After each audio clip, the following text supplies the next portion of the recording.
ദുആ ചെയ്യുമ്പോൾ നീ എന്തൊരു കാര്യമാണോ ചോദിക്കുന്നത് ആവർത്തിച്ച് ചോദിക്കുക. ഞാൻ ഒരു തവണ പറഞ്ഞു, അത്ര പോരെ എന്ന് പറയരുത്.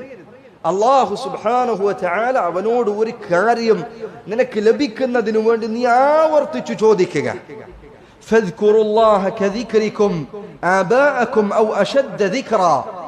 നിങ്ങൾ നിങ്ങളുടെ മാതാപിതാക്കളെ സ്മരിക്കുന്നത് പോലെ നിങ്ങൾ അല്ലാഹുവിനെ സ്മരിക്കണം.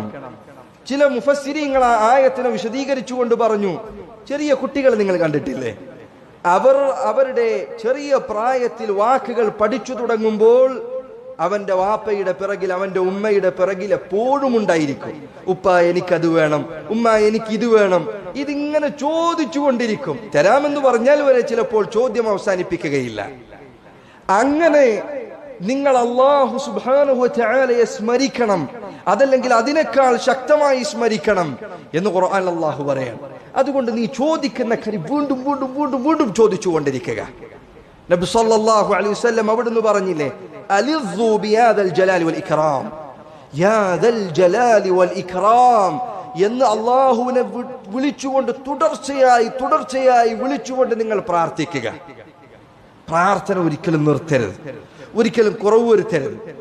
അതിൽ കുറച്ചു കഴിഞ്ഞാൽ മടുപ്പ് കാണിക്കരുത്.